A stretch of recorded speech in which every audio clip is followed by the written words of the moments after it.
Hi, this is Dana Arcuri, author, speaker, survivor, and advocate from danaarcuri.com. Thank you so much for joining me today. And this topic is something to help give you wisdom, a little food for thought. Sometimes we need to jog our memories and recall why we went no contact to begin with. And oftentimes people say, just move on, forget the past. But I've learned in my healing journey that the only way to move forward is to revisit the past, to admit what really happened, accept what you experienced, to gain wisdom and insight and really learn valuable things based on what you have gone through to be able to better yourself in the future, to create healthy boundaries, and to continue that wonderful, beautiful transformation to bloom. And so I had a dream that kind of took me by surprise the other night, and it's really crazy how things kind of happen. And I don't believe in accidents. I don't believe in coincidental things occurring. I believe that everything happens for a reason.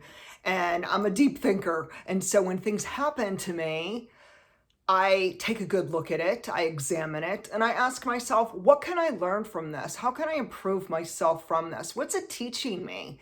Because life is a big lesson, and part of it is gaining a lot more understanding about our past experiences, both positive and negative. And so I had earlier this week, this one particular day, and I can't even say why. I don't know why I was hit with a tidal wave of grief, but it just kind of unexpectedly showed up, and it was like a tidal wave. I'm talking, it knocked me off my feet. I felt like I was kind of like drowning and floundering and under the waves and just kind of like couldn't catch my breath. And I was experiencing so much grief and sadness about this whole thing with going no contact, especially with my mother. And so the day after that, I end up having a dream at night. Wow. This dream was very timely. After I had this dream, I realized that I forgot so much about my past. This dream just jogged my memory. It was like an electrical bolt that just kind of ripped through my body, woke me up, and then I realized why I'm feeling the way I feel. I am understanding so much more about why I went no contact with my family to begin with in 2018. And I wanted to share this with you because I think it may help jolt your memories. It may help jog your recollection of what happened to you and why you ended toxic relationships. So first I'll share the dream, which in a way it was a nightmare, and then I'll share the takeaway and the wisdom learned from it and how it really, really was another part of my healing. And so before I get into the dream, there's one thing that needs to be said, and I stand by it. Healing is like an onion.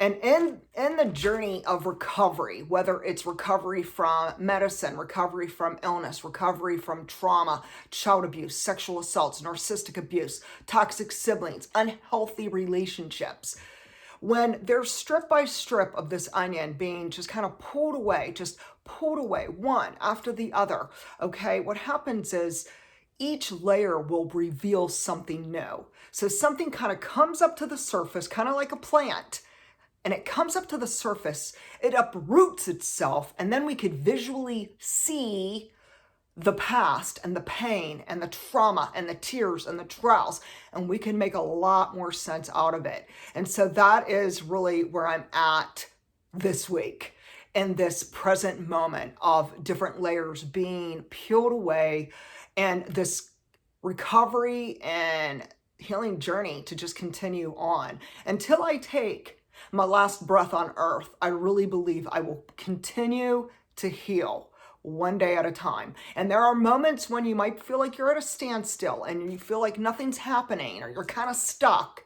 And then all of a sudden, boom, something will jog your memory, such as a nightmare or a dream or a song. You might see something online and all of a sudden you remember something and you're like, you're in horror absolute horror of what you have conquered, what you have risen up above, because it's like our body and our lives were in a war when you're with a narcissistic, dysfunctional family. You feel like you've been at war your whole life and that you somehow survived war, but you may have combat wounds, and these combat wounds show up. They show up physically and mentally and spiritually and emotionally, and many of us walk away with these wounds that are called complex PTSD and also PTSD. Okay, so we are the wounded warriors, but by all means, we walk on, we march on, and we carry on. But let's get to the dream. Okay, so here's the dream. It takes me back. My dream transported me back at least 20 years. So I'm transported back to the home I used to live in 20 years ago. And I'm in my kitchen. And near me are several people who are no longer a part of my life. I have a sister-in-law who I've been no contact with for over 13 years. She's the first person I went no contact with. Still no contact with her. She's in my dream, standing in my kitchen near me. There's my mother. I've been no contact with her for over 1 year. She's in my kitchen. And the overall beginning of this dream is dis-ease. Not disease, dis-ease. Dis-ease, meaning I'm uneasy, I'm not feeling good. There's people around me who are so toxic, who are so unstable, who are so unhealthy, who are so manipulative, who are so malicious, who are so freaking hurtful that I am standing by the sink and I'm thinking, I've got to get away from these people.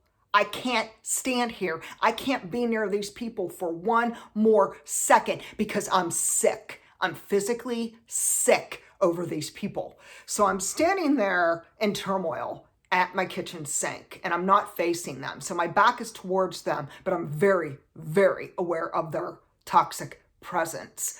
And I felt sick. I felt nauseous. I felt dizzy. I felt unhealthy. I felt silenced. There was this overall like shame and blame that was kind of like resonating from their presence. And some of you may know what I'm talking about because you felt it. You have felt for your lifetime that you're never enough.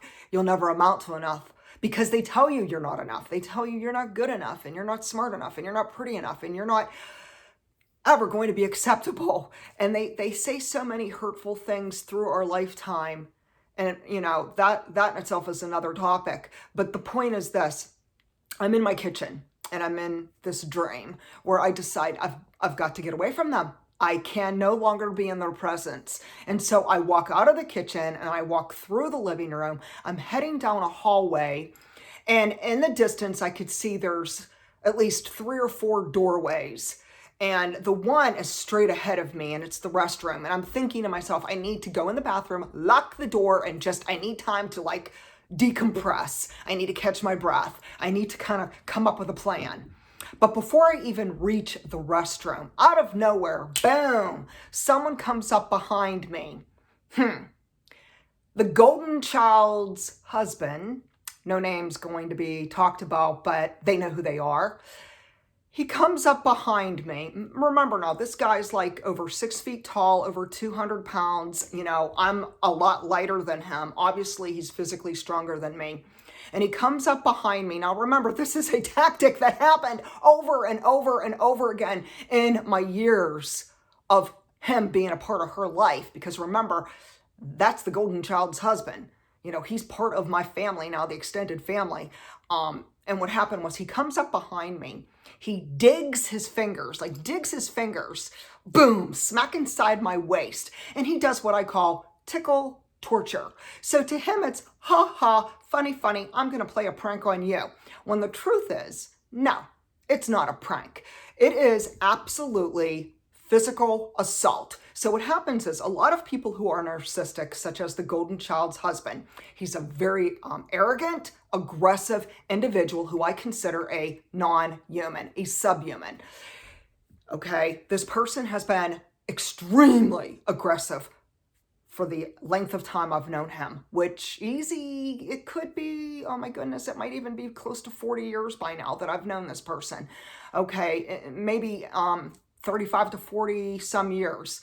Nevertheless, he always would do these ridiculous pranks. In his eyes, it's a prank, but I really believe, and now I'm coming to see from this dream, that it's actually physical abuse. And so what they do is they try to act like it's funny, and they do something to physically hurt you. But they try to rub it off like, oh, it's just a joke. Oh, don't be so sensitive. Oh, you need thicker skin. Oh, lighten up. Let your hair down. But what's really happening is when he sneaks up behind me, number one, sneaky. No, that's not funny. That's actually creepy. Number two, he digs his fingers in me, into my waist. He digs hard. It hurts. Okay, tickling, if it's supposed to feel good, then how come it doesn't feel good? So tickle torture is when someone tickles you or they claim that's what they're doing, when really they're physically assaulting you, and it doesn't feel good. It's not funny. It's not comical. It hurts. It physically hurts. And so this is what he's doing. And I remember in my dream that I whipped around fast and I faced him.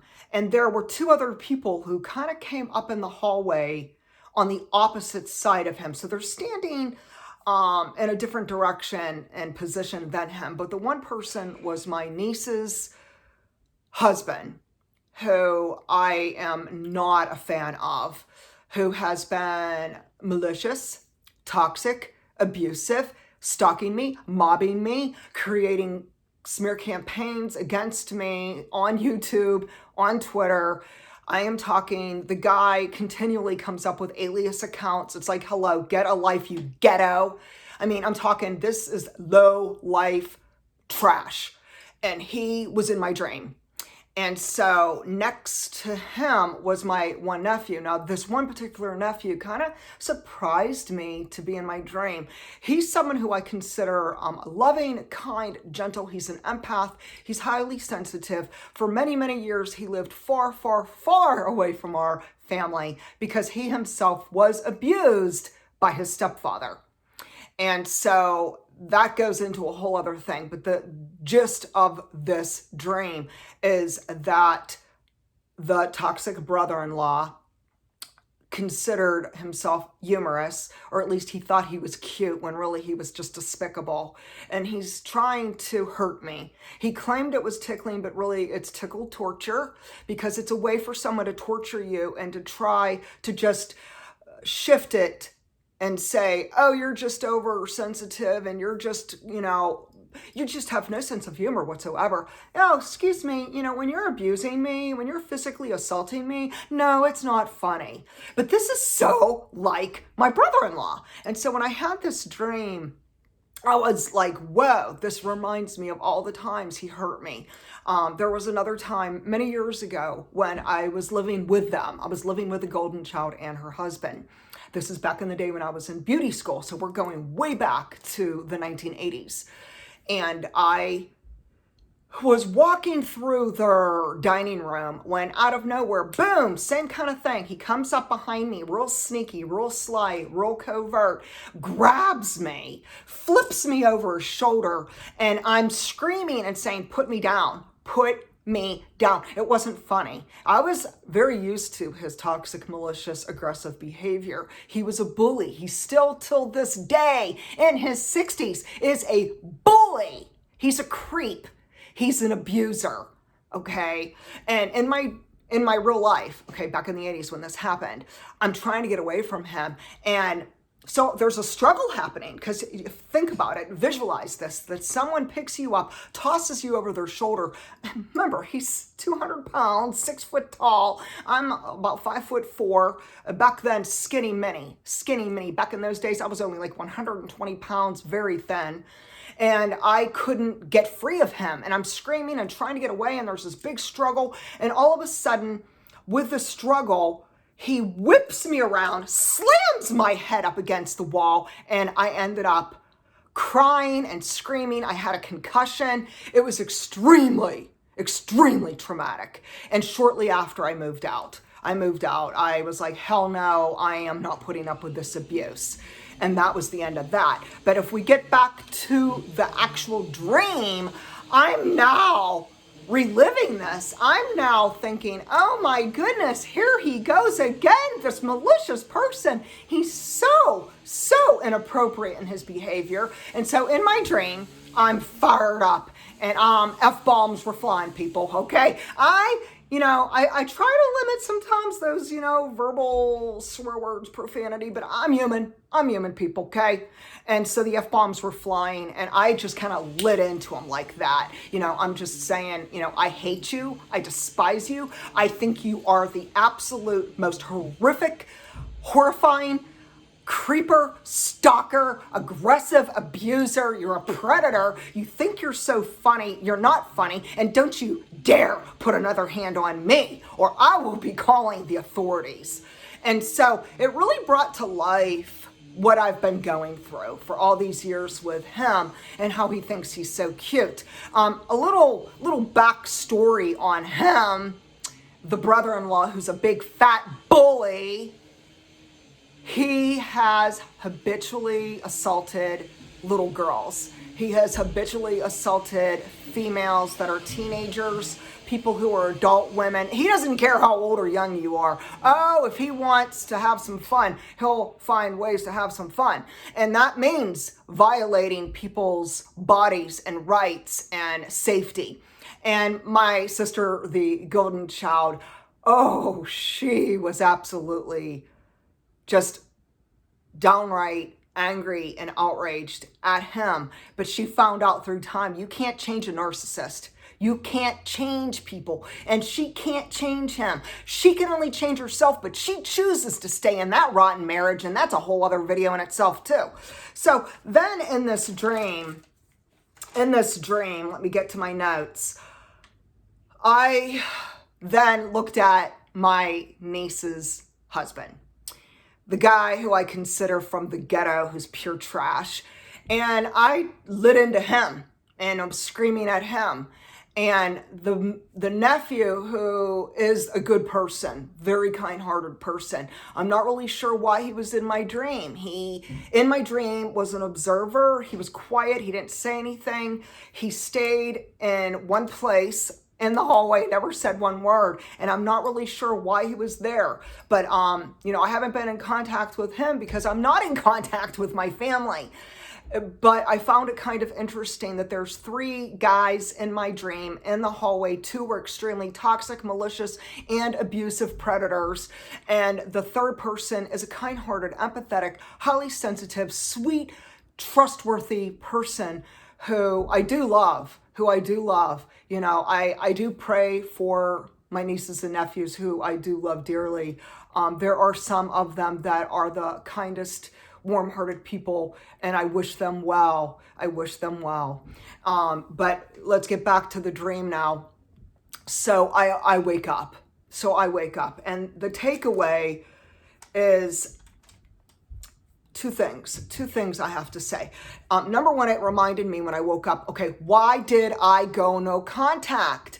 And so in this dream, just like boom, boom, boom, this electrical jolt, almost like electrified, amplified why I went no contact. It woke me up. It was like it just ripped a layer of trauma, like that whole onion. It just ripped it off. It didn't peel it off. I tell you what, it ripped it off. It tore it off. I felt it, and it didn't feel good.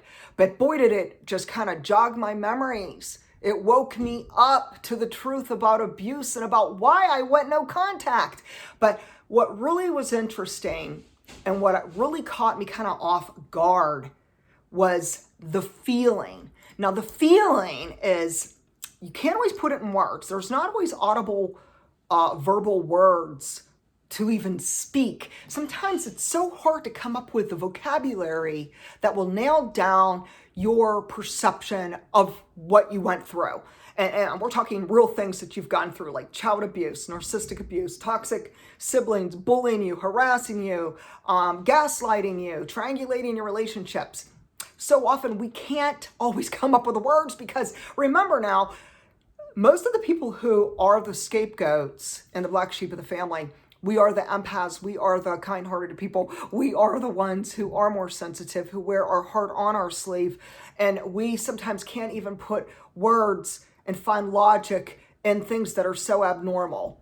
And yet we were raised to believe like this is normal. Like it's normal that your brother-in-law tortures you. It's normal that your niece's husband is stalking you on social media, mobbing you, creating smear campaigns about you, and calling you despicable names that I won't even repeat on YouTube. It's that bad. It's that bad. So the one thing is this quote I found, and this quote pretty much sums up this video. So the quote says, if someone did something bad enough to make you remove them from your life, don't be foolish enough to invite them back in. And so that's the gist of it, is that this dream reminded me, like, why did I remove them from my life? My brother-in-law, my nieces, my nephews, my sisters, their whole entire families, my mother, okay, family, friends, relatives, aunts, uncles, okay. The one thing is, you know, the narcissist does have a clever way to get them on her side. She will create lies and rumors and misconceptions and say things that aren't true to get people to side with her. And so everybody sided with her, you know, and they're all like, oh, it's all of us against you. Fine, you're all crazy. I don't really care that I'm not in the crowd. I'd rather be alone and at peace than in a crowd with people who are tearing me to shreds, who are like a vicious vampire, who are digging their sharp fangs in my neck, who are just torturing me and torturing me and torturing me. No, thank you. That's unhealthy. I'll pass on that. And we have to understand that when we look at our dreams and even look at, okay, the past, the abuse, the trauma, the bullying, the harassment, the gaslighting, the crazy three-ring circus, we have this overall impression, this perception, this understanding. It's a feeling. And there are times we can't put the feeling in words. And that's okay. You know, I'm going to try though, to put this in words. I woke up from this dream and I was an absolute horror because it brought to life the truth about abuse, about what I've gone through.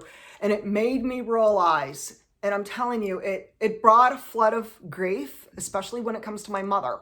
There's a lot of grief involved with this. Remember now, she abused me. She neglected me. She abused me. She psychologically abused me as an adult. She physically tried to abuse me as an adult.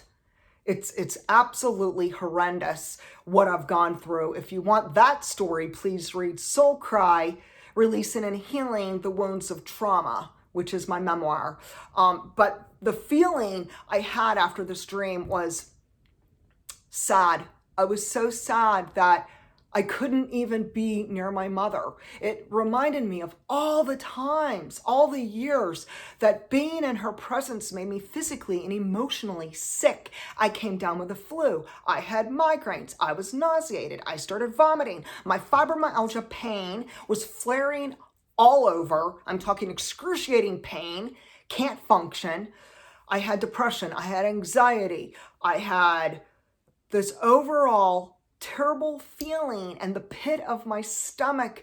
And I felt crushed. I felt crushed because we have to understand, trauma pierces the heart and soul. We feel crushed that our own blood relatives hurt us intentionally, that they did everything within their power to make us feel inferior, that they looked forward to hurting us, to stealing our joy from us, to trying to bring us down, to make us feel sad and mad and bad. And that's not normal. That is not normal.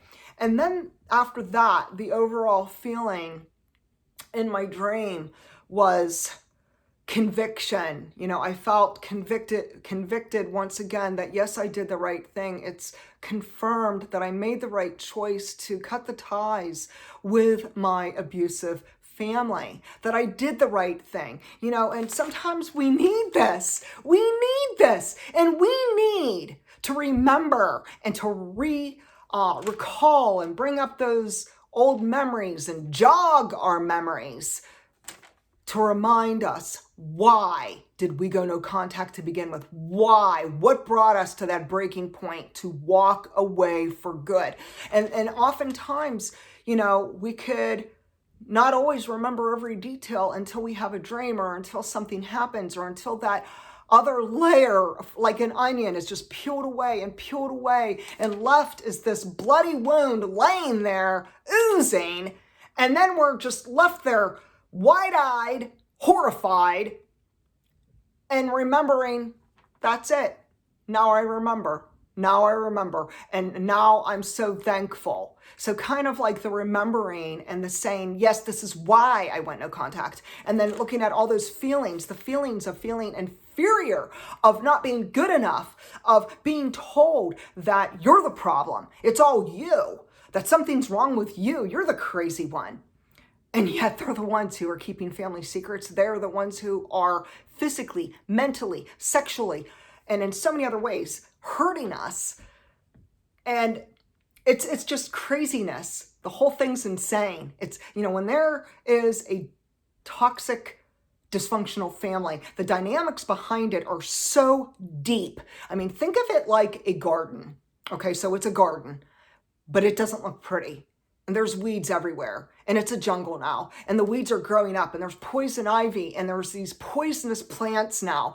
And if you touch it, you might cut yourself, you might hurt yourself, but by God, you got to remove those weeds. By God, you got to cut down those poisonous plants and anything that is stifling you to bloom and blossom and become the person that you are destined to become. And this is why we have to remember the reason we went no contact, the reason we walked away, the reason why we started a new life. And we have to recall those feelings, even if they don't feel good, because we have to feel it in order to heal it.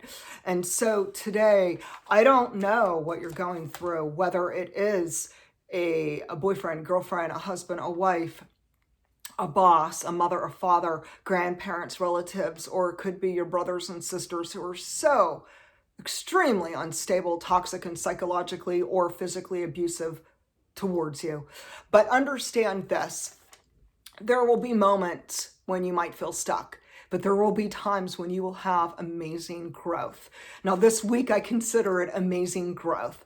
Tears are not the pain. Tears are the healing. It's okay to cry. It's okay to express yourself verbally, to cuss, to scream, to get outside and do something physically active that could help you kind of exert that negative energy. So there's something positive you're doing. You're going to take a negative experience, abuse, trauma, PTSD, toxic siblings, and so forth. And you're going to, over here, you're going to rise above it. You're going to take something negative and bring something beautiful from it. So you're going to accept what happened. Acknowledge, yes, it did happen. You're going to wise up. You're going to understand that, you know what, there is a reason why I left, why I started a new life, why I rebuilt my life, why I'm healing, why I'm on this brand new pathway, this transformation. I am being reborn. I mean, really, that's what it comes down to. And what a beautiful time, April, the month of rebirth,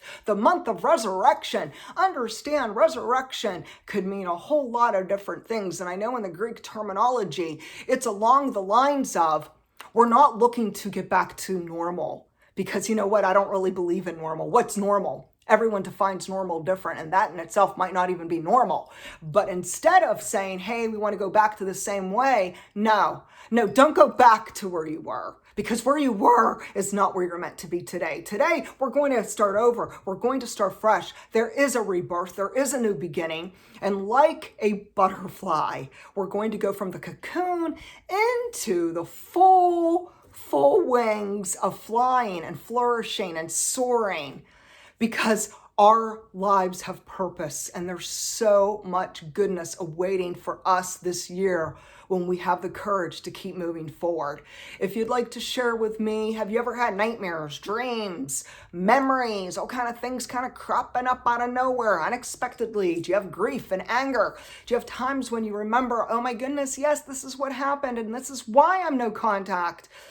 Please share with me what you're going through. I pray for you that this month and the coming months, spring is a great time for blossoming, for rebirth, for starting anew. We're not going to go back to the way it is. We're going to start something brand new. And you know what? New beginnings and fresh starts are super empowering. And so today I wish you well. Share with me what's going on in your life. And in the meanwhile, you could visit me at danaarcuri.com. Have a great day.